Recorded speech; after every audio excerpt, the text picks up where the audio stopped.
최근에 야구를 보다 보면 특히나 고교 레벨에서 탑랭커에 꼽히는 야수 자원들이 드래프트돼서 들어왔을 때 그 선수들이 성공할 가능성이 굉장히 높다. 이거는 뭐 여러 가지 이야기가 있을 수가 있습니다. 뭐 특히나 이제 프로 레벨에서의 스카우트 팀의 역량 자체가 예전에 비해서는 굉장히 올라간 게 아닌가라는 생각이 들고, 그리고 또 이제 이런 부분도 있겠죠. 야수 파트에서 드래프트 티어가 탑에 꼽히는 선수들은 아마도 이제 그 밑에 있는 티어들의 선수들과의 갭 차이가 굉장히 크기 때문에, 이 재능의 크기가 상당히 크기 때문에 프로에 왔을 때 적응할 가능성이 굉장히 높다. 물론 당연히 우리가 지금 김도영 선수를 목격하고 있기도 하고, 문현빈 선수의 연착륙도 그렇고, 물론 이제 김민석 같은 지금 아직까지는 빛을 보지 못하고 있는 반래들도 있기는 하지만, 그럼에도 불구하고 최근에 보여주고 있는 야수 최상위 픽 유망주들이 리그에 적응하는 속도 자체, 그리고 적응해서 내주고 있는 기록들이 굉장히 좋다라는 생각이 들어요. 제가 주목하고 있는 선수가 이제 박준순이라는 선수인데, 이 선수는 저는 사실은 이제 하나 팬으로서 정우주 선수를 픽했지만, 그 드래프트에서 혹시라도 많은 팀들이 투수들을 픽하면서 박준순이 우리 순번까지 왔으면 좋겠다라는 굉장히 헛된 허황된 꿈을 품기도 했었습니다. 이 선수는 덕수고등학교 3학년 때, 제가 물론 이제 저는 하나 팬이기 때문에 정현우 선수의 피칭을 보기 위해서 덕수고 경기를 많이 봤었는데, 박준순 선수의 타격하는 모습을 보고 고교 레벨의 선수가 이미 아니구나라는 생각이 들었고, 한 가지 생각은 저 정도로 고등학교를 씹어먹는 선수가 프로에 왔을 때 어떤 활약을 펼칠 수 있을지에 대해서 상당히 궁금했었는데, 역시나 잘하더라고요.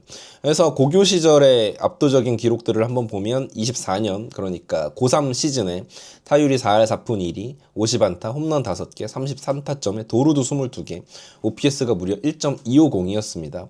이런 걸 보면 또 우리가 오재원 선수에 대한 기대를 어렴풋이 할 수가 있습니다. 오재원 선수도 계속해서 보여줬습니다. 물론 박준순이랑 유형이 완전 다르죠. 오재원 선수는 외야 자원이고 장타툴보다는 컨택툴에 특화가 되어 있는 선수이기도 하고요.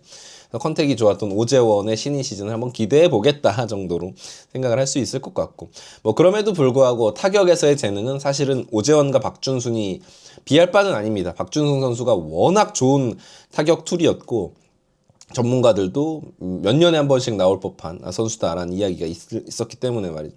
고교 레벨에서는 컨택 능력이 굉장히 좋았어요. 157타석에서 삼진을 7개밖에 당하지 않았었으니까. 이게 대부분의 이런 레벨의 선수들은 고등학교에서 삼진 거의 잘 안 당하기는 합니다. 그래서 국가대표 당연히 U18 국가대표를 역임을 하기도 했었고요.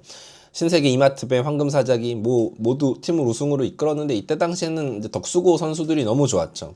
뭐 정현우라는 슈퍼에이스도 있었고, 한화이글스에 이제 4라운드로 입단했던 배승수, 이 선수가 수비가 워낙 좋기 때문에, 원래는 박준순도 유격수가 가능한 자원이었는데 배승수의 수비가 좋기 때문에 배승수가 유격수, 박준순은 이제 3루 혹은 뭐 2루 뭐 이렇게 갔었다라고 보시면 될 것 같습니다.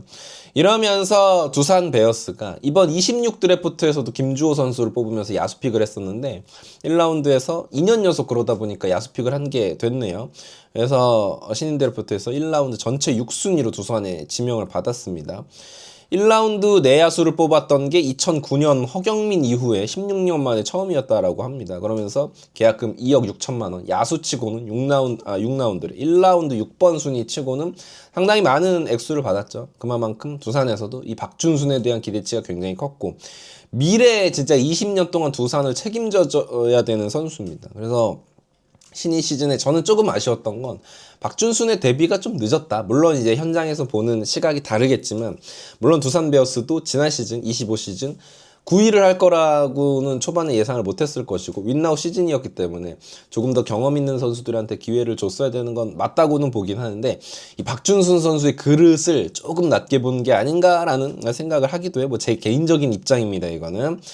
그래서 1군에서 데뷔하기까지는 이승엽 감독이 1군 스프링 캠프에서 박준순을 좀 봤지만, 개막 자체는 2군에서 시작을 했어요. 뭐 당연히 이승엽 감독의 어떤 해양 같은 게 있었겠지만, 그런 것들이 이제 뒤로 갈수록 이승엽 감독에 대한 여론은 별로 좋아지진 않았고, 이 부분 때문만은 아니고 어떤 국밥 같은 베테랑 선수들을 계속해서 기용했던 부분들에 대한 어떤 팬들의 불만은 분명히 있었고요.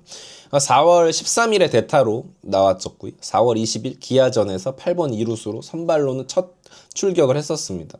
그래서 내안타 만들어내면서 데뷔 첫 안타. 신인들은 보통 이렇게 긴장감들이 있기 때문에, 박준순 선수는 다리도 빠른 선수거든요. 그래서 내안타로 이렇게 첫 안타를 신고하는 경우들이 간혹 있습니다.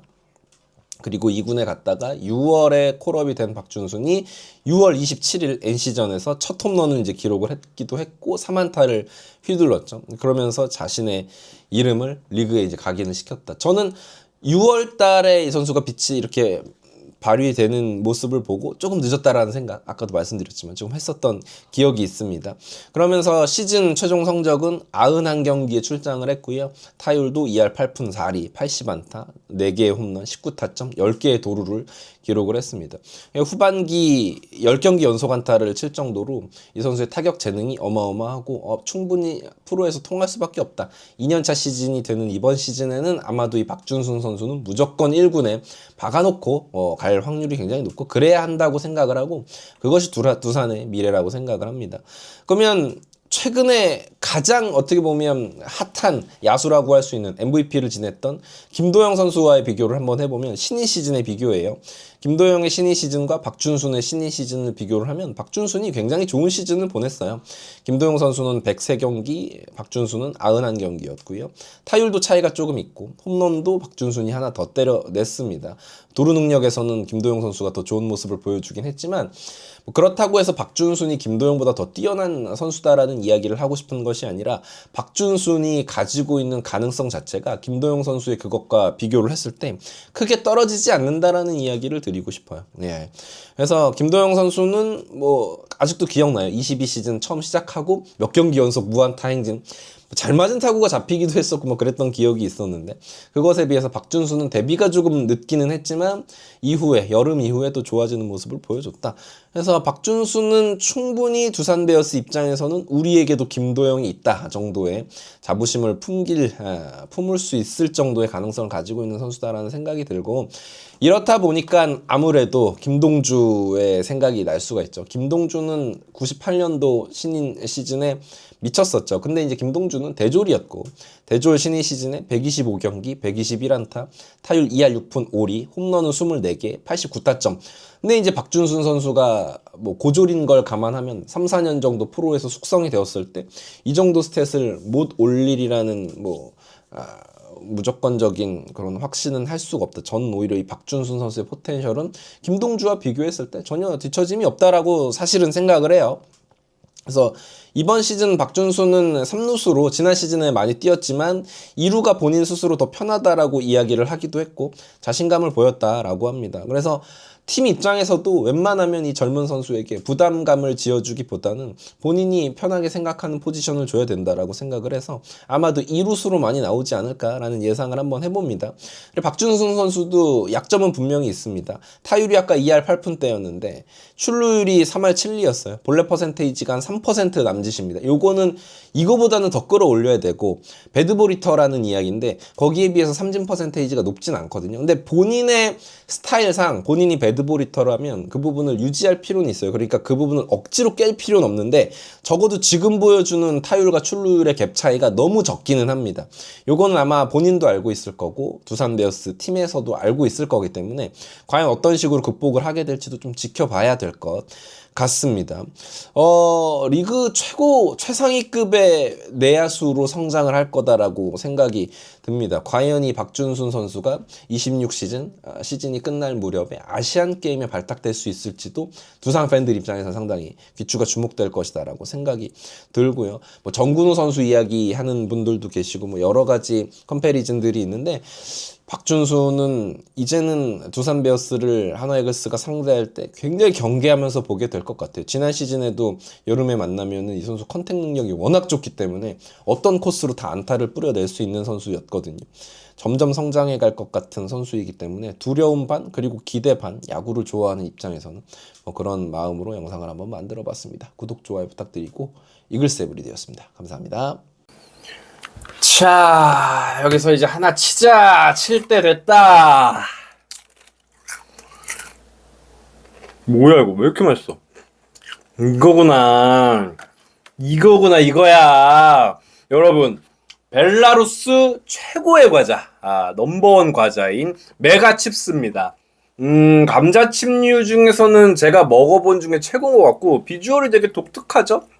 길게 나오는데 먹기도 되게 편해요. 뭐 피자 페퍼로니 맛, 오리지널 맛, 매운맛도 있고 종류별로 다양한데 세트로 구매를 하시면 또 특가에 구매를 하실 수가 있다는 거 지금 더보기란 보시면 그리고 고정 댓글 보시면 링크가 나와 있거든요. 이거 하나면은 이제 다른 과자 필요 없습니다. 맥주 안주로 야구 보시면서 맥주 한 잔 드시면서 드시기에도 너무 훌륭하다라는 거. 메가칩스 믿고 구매하셔도 좋습니다.